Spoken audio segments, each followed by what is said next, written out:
What I'm going to talk to you about is something I firmly believe in. It's a secret of great salespeople and great coaches. And you bet your behind this works.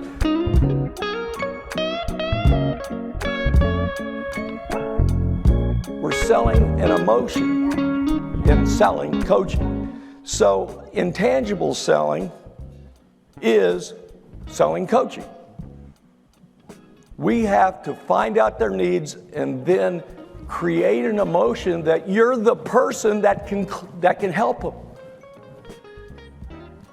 I had a client, and I was like the fifth guy in line one time, and he hired me, and I said, what was the final key? And he goes, well, you're the only coach that came in and didn't say, we're going to improve your profitability, and we're going to change everything, and you're going to get rich. He goes, I'm already rich. I'm very profitable. He said, you know what I need? He says, I haven't taken a vacation with my 7-year-old girls ever. And he said, this is cool. He goes, if you can help me figure out what I'm doing wrong to be able to take that vacation, he said, I'll pay you whatever you want. Now, is that an emotional answer? His life was messed up. He wasn't doing well as a businessman. He just wanted to figure out, what am I doing wrong so I can go on a vacation? See, so if you're leading with stuff, let me tell you all the reasons you ought to hire me today. You know, I've got a huge resume, and I do this, and I do that, and then me. I call it operatic selling. Me.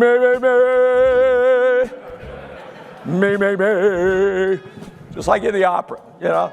Selling coaching is an emotional first impression sell. So the question comes back then to your perception dictates all results. And if you understand the concept of selling your perception, this helps selling products. It helps us retain clients. I'll tell you, a lot of the coaches I know, a lot of the people I've worked with in sales training, most of us will have an acquisition strategy, but very few of us have a retention strategy. Once you sell them, how are you going to keep them? Why will they keep you? You better have a plan to do that, and that's going to be highly based on our results that are based on a lot of emotional goals and hard metrics. So, you know, all results are based on that. So the big question is, what are the prospects and clients' perception about you and what you represent? What is their perception of you and what they represent? Because you have to know what is your first impression you're making. Do you know? Have you ever thought about it? What's my first impression to people when I walk in the door to do an SBR or I go to a networking meeting? What's the first impression I'm laying down? And then you have to ask yourself, would I hire me? Is that somebody I want to hang around with for a while? Every day and pay him a lot of money? You have to ask that, and so you have to be aware of where you're at. So how do prospects actually see you when you walk in the door? Do they see you as positive? Do they see you as professional, successful, possibility, thinker? I mean, and I'm telling you, just that one thing, and we'll talk more about it when we get into the 8 levels, but the possibility thinking,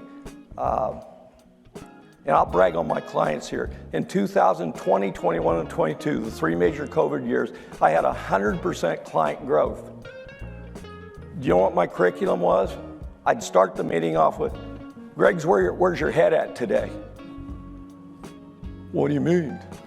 Well, you know, the world's coming to an end and politics are going to fail. And we're going to deal with what is, not what if. So where are we going to fight? We had one guy, I said, look, think about it. All your competition is in hiding. They're all out there scared to death, so let's go steal all their customers. I had 3 Red Wing shoe stores that were even last in their division. But Red Wing called them and said, I was there the day they called them and said, close your doors. We don't know where this COVID thing is going to go. And I said, we're not going to close our doors, and if they need to sue somebody, they can sue me. But we're going to figure out how to still do business. And the coaching logic there was the guy's name was Bob. I said, Bob, just because this is going on, do you think your client base, working men and women, do you think they still need steel-toe work boots? Well, yeah. And if you're not here to sell it to them, who's going to sell it to them? Kmart. And will they get a good quality? No. Will they get as good a service? No. Will they get as good as fit? No. So you're actually putting your customer base at risk by not trying to figure out a way to sell to them.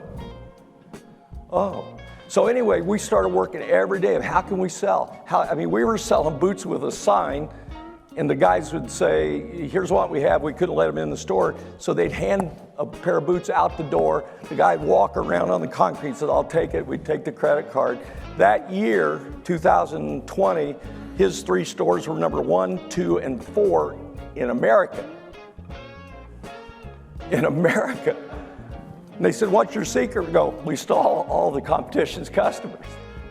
But it's keeping their head in the game, and that's where the coach is.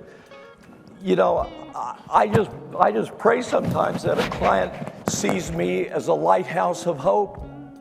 Now, you guys have to work at that, to do that. But your clients have to see you being hopeful. You're selling that. We're going to talk more about that here in a minute.